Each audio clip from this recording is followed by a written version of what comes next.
Primer libro de Samuel, capítulo 23. Dice así. Dieron aviso a David diciendo: He aquí que los filisteos combaten a Keila y roban las eras. Y David consultó a Jehová diciendo: ¿Iré a atacar a estos filisteos? Y Jehová respondió a David: Ve, ataca a los filisteos y libra a Keila. Pero los que estaban con David le dijeron: He aquí que nosotros aquí en Judá estamos con miedo. ¿Cuánto más si fuéramos a Keila contra el ejército de los filisteos? Entonces David volvió a consultar a Jehová, y Jehová le respondió y dijo: Levántate, desciende a Keila, pues yo entregaré en tus manos a los filisteos.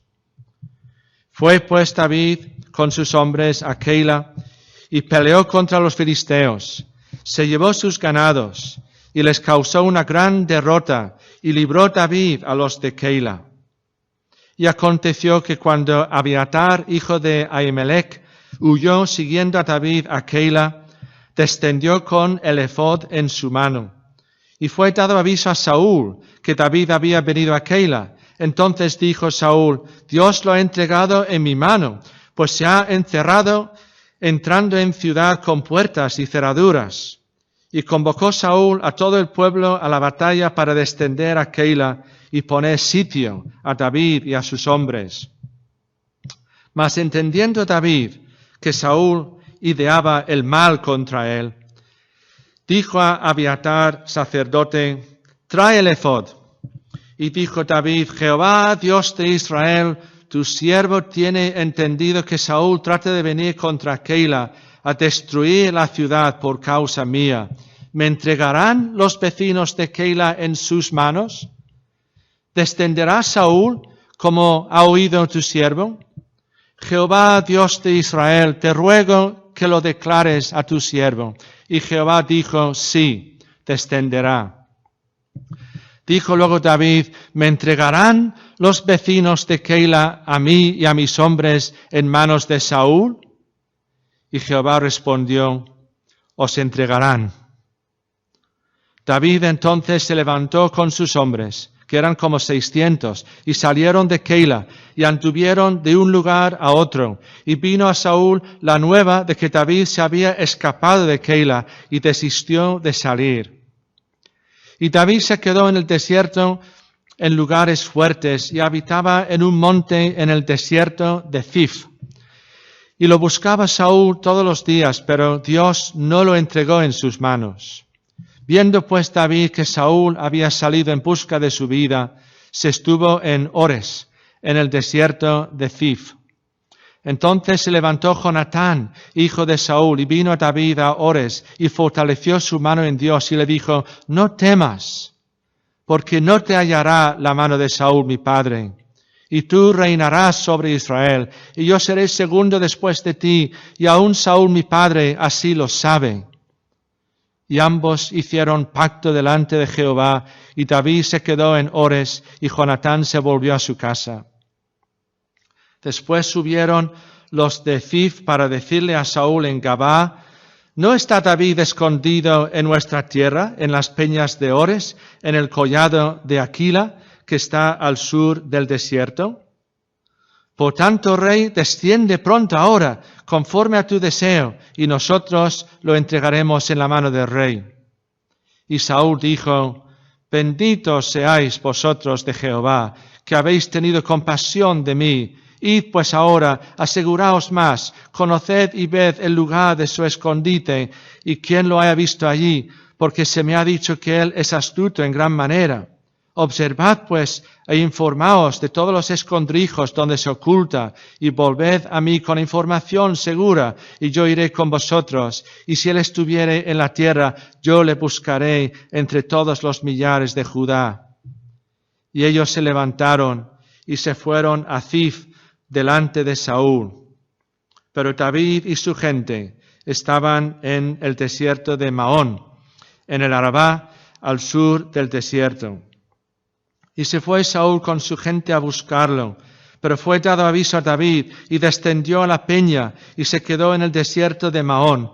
Cuando Saúl oyó esto, siguió a David al desierto de Maón. Y Saúl iba por un lado del monte, y David con sus hombres por el otro lado del monte. Y se daba prisa David para escapar de Saúl, mas Saúl y sus hombres habían encerrado a David y a su gente para capturarlos.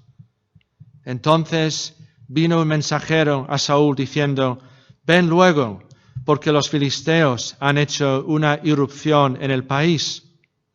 Volvió por tanto Saúl de perseguir a David y partió contra los filisteos.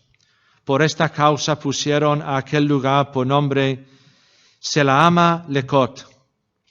Entonces David subió de ahí y habitó en los lugares fuertes de Engadi. ¿Sabías que aproximadamente una tercera parte de la superficie de la tierra la ocupan desiertos? ¿Has estado alguna vez en algún desierto? Quizás no en un desierto literal, pero quizás sí en un desierto metafórico, en una especie de desierto. Seguimos leyendo este primer libro de Samuel y hemos llegado a este capítulo 23 y el tema es David en el desierto. Y podemos dividir el capítulo en 5 partes. En primer lugar, vemos cómo David y sus hombres rescatan al pueblo de Keila de los filisteos. Versículos del 1 al 5. David se entera de que los filisteos estaban atacando a ese pueblo de Keila y David le pregunta al Señor si él debería ir con sus hombres para librar a Keila de los filisteos. Y el Señor le dice que sí, que adelante. Y así lo hacen y rescatan al pueblo de Keila de los filisteos. La segunda parte, David y sus hombres se ven obligados a tener que marcharse de Keila, porque Saúl, el rey, que está persiguiendo a David, se entera de que David y sus hombres están ahí en Keila, y Saúl empieza a mandar a su ejército a Keila para capturar a David. Y David y sus hombres también se enteran por el Señor y tienen que marcharse rápido de Keila. La tercera parte, del 15 al 18, Jonatán, hijo de Saúl y amigo íntimo de David, él va a David en el desierto para animarle. La cuarta parte va del 19 al 24 y la gente de un lugar que se llamaba Zif se ofrece a Saúl para entregarle a David. Y la quinta y última parte es donde el Señor sigue protegiéndole a David y a sus hombres de Saúl y de su ejército, que son los últimos versículos de este capítulo. Ahora, como siempre tenemos que hacer cuando leemos o cuando escuchamos la palabra de Dios, vamos a preguntarnos cuál es el mensaje del Señor para nosotros hoy a través de este pasaje primero de Samuel 23. Y para aplicarnos a nosotros el mensaje de este pasaje, voy a usar 7 citas de diferentes lugares de la Biblia. 7 textos bíblicos que, aunque sean de otros libros de la Biblia diferentes, tienen que ver con este pasaje y con su mensaje para nosotros hoy. Y la primera cita es de 2 Timoteo 3:12 y dice: todos los que quieren vivir piadosamente en Cristo Jesús padecerán persecución. Todos los que quieren vivir piadosamente en Cristo Jesús padecerán persecución, dice Pablo en 2 Timoteo 3:12. Vamos a pensar un poco sobre estas palabras de Pablo. Vamos a fijarnos en el qué, en el quiénes y en el cuántos. ¿Qué está diciendo Pablo en este texto en 2 Timoteo? Está diciendo que la persecución es algo inevitable. padecerán persecución. No es una simple posibilidad, es algo seguro, que va a haber persecución. Y en cuanto a quienes padecerán persecución, Pablo lo deja muy claro. Los que quieren vivir piadosamente en Cristo Jesús padecerán persecución.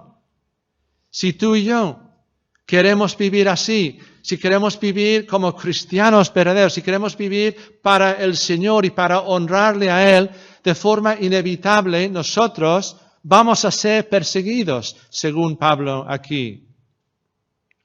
Y en cuanto al cuántos, el qué, el quiénes y el cuántos, ¿cuántos creyentes van a sufrir persecución? Y la respuesta es una palabra sencilla de solo 5 letras. Todos los que quieren vivir piadosamente, no solamente unos cuantos o algunos.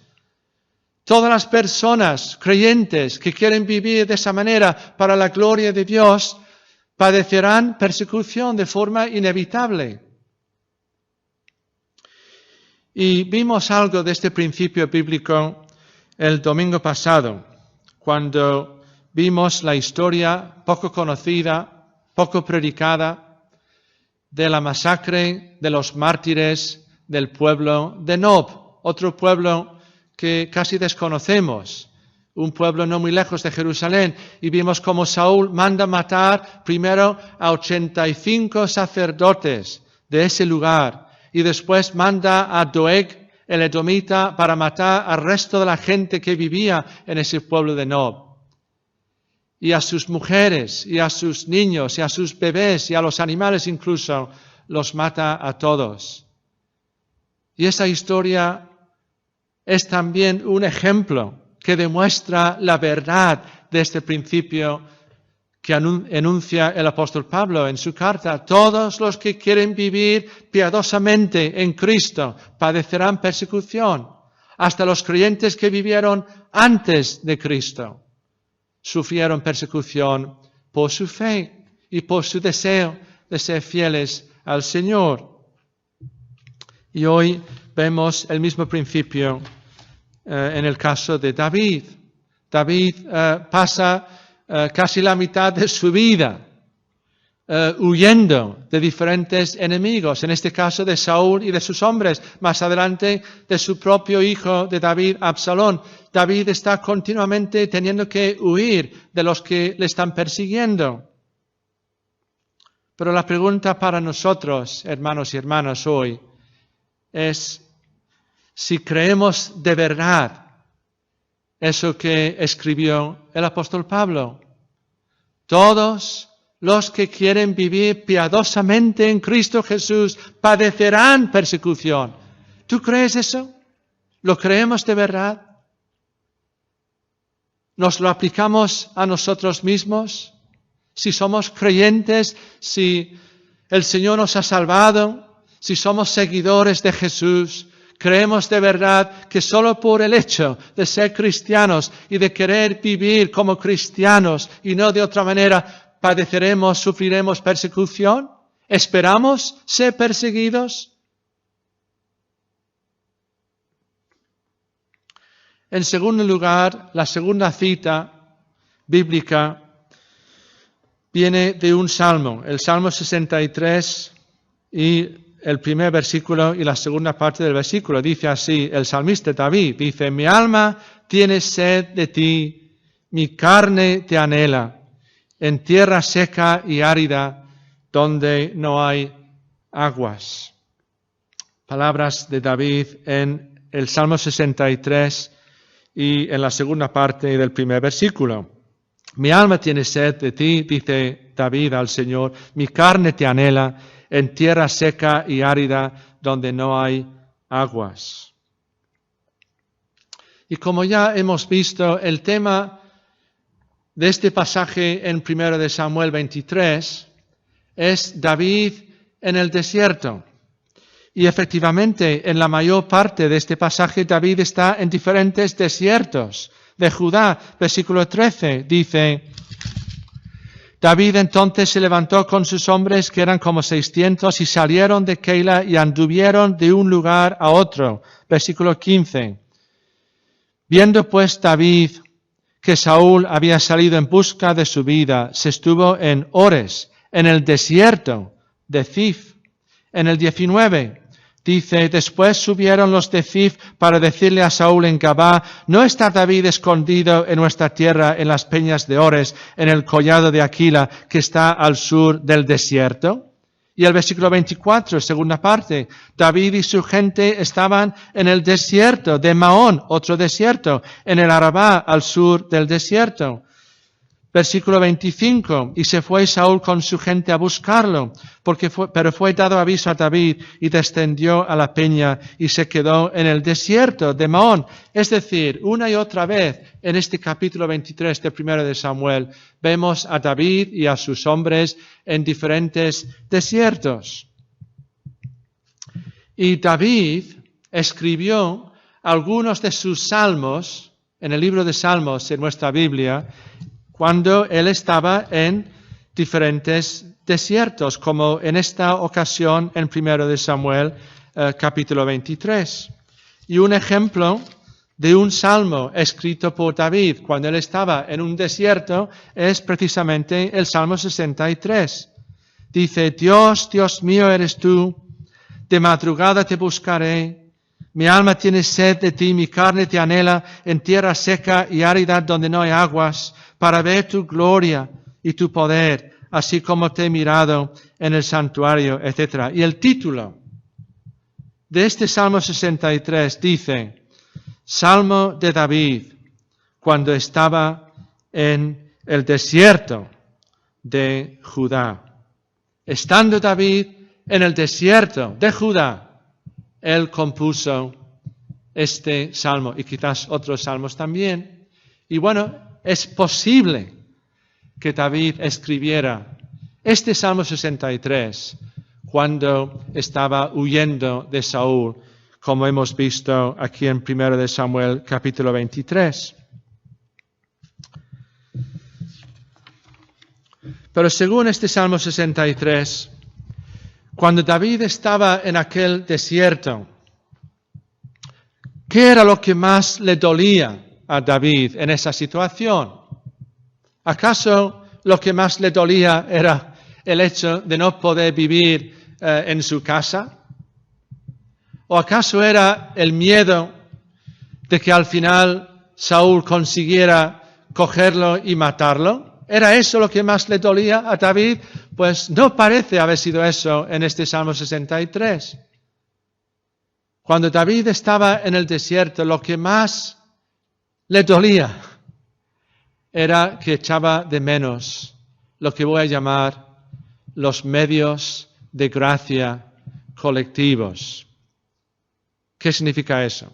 Los medios de gracia colectivos. Los medios de gracia son los medios o las cosas que el Señor utiliza para nuestro bien espiritual, como su palabra, la oración, la comunión con los hermanos, buenos libros, etcétera, etcétera. Son medios, cosas que usa el Señor para nuestro bien, tanto para llevar a algunos a la salvación como para ayudar a los ya creyentes a mantenerse en su relación con el Señor. Son medios de gracia y hay dos tipos de medios de gracia.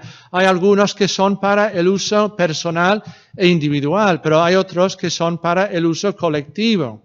Es decir, para que los usemos juntos como pueblo de Dios. Y cuando David está en un desierto, él está echando de menos, echando en falta esos medios de gracia colectivos, porque él no podía estar asistiendo a los cultos en el tabernáculo. En aquel entonces, leemos aquí en el versículo 2, que David echaba de menos el santuario. El santuario en ese momento todavía no había templo, el santuario era esa tienda especial que se llamaba el tabernáculo. Pero David ya no podía ir al tabernáculo, no podía cumplir con las fiestas judías, etcétera, etcétera, porque estaba siendo perseguido, estaba lejos de casa, en diferentes desiertos, en peligro de ser matado por Saúl, y él no podía ya acudir a los cultos por llamarlo de alguna manera. Y la pregunta para nosotros es, ¿y nosotros? ¿Y yo? ¿Y tú? Ahora mismo nosotros estamos en una especie de desierto espiritual, privados, por lo menos temporalmente, de esos medios de gracia colectivos. No podemos juntarnos. No podemos estar todos juntos aquí en el local de nuestra iglesia. Estamos en nuestras casas. Echamos de menos el poder levantarnos un día como hoy y vestirnos y prepararnos para ir a la iglesia, para estar en la clase, para estar en el culto, para estar con los hermanos, para saludarnos, para intercambiar conversaciones, palabras. ¿Echamos de menos eso cuando no lo tenemos? Cuando nos vemos privados del uso de los medios de gracia colectivos, cuando no podemos estar en los cultos, en las reuniones y actividades de nuestra iglesia. Estos tiempos en el desierto son una prueba de nuestra fe, por un lado, pero también son una prueba de nuestro amor los unos por los otros. Dice en 1 de Juan, el apóstol Juan, sabemos que hemos pasado de muerte a vida ¿en qué? En que amamos a los hermanos. ¿Y cómo manifestamos ese amor por los hermanos? Pues juntándonos con esos hermanos para adorar al Señor y orar, etcétera, etcétera, escuchar la palabra de Dios juntos. Y cuando no lo podemos hacer, nos entristece y nos duele, porque amamos a los hermanos, porque somos cristianos. Así que vamos a examinar nuestros corazones en este tiempo, en esa especie de desierto en el que estamos ahora mismo, para ver qué hay de fe, qué hay de amor por los hermanos en nuestros corazones. En tercer lugar, la tercera cita viene de Isaías capítulo 8, 19 y 20 y dice el profeta Isaías, ¿no consultará el pueblo a su Dios? A la ley y al testimonio. ¿No consultará el pueblo a su Dios? Dice el profeta Isaías, a la ley y al testimonio. Isaías 8, 19 y 20. Pero volviendo a 1 de Samuel 23, fijémonos en el versículo 2. 1 de Samuel 23, 2, dice, David consultó a Jehová, a Yahvé, al Señor. Y ahora fijaos en el versículo 4. Entonces David volvió a consultar a Jehová. Y fijaos también en los versículos del 9 al 12. Entendiendo David que Saúl ideaba el mal contra él, dijo a Abiatar, sacerdote, trae el efod. El efod era una parte de la vestimenta del sumo sacerdote en ese momento y se usaba a veces para buscar la voluntad de Dios. Y David le dice a Abiatar, sacerdote, trae el efod, porque David quería consultar al Señor. Dijo David, Jehová, Dios de Israel, tu siervo tiene entendido pues, que Saúl trata de venir contra Keila a destruir la ciudad por causa mía. ¿Me entregarán los vecinos de Keila en sus manos? ¿Descenderá Saúl como ha oído tu siervo? Jehová, Dios de Israel, te ruego que lo declares a tu siervo. ¿Qué está haciendo David aquí? Otra vez está consultando al Señor, esta vez a través del efod del sumo sacerdote. Es decir, cuando David estaba en algún desierto, cuando no podía acudir a la casa de Dios, por llamarla de alguna manera, cuando se veía privado de esos medios de gracia colectivos, ¿qué hacía? Pues consultar al Señor, consultar al Señor. ¿Tú haces eso?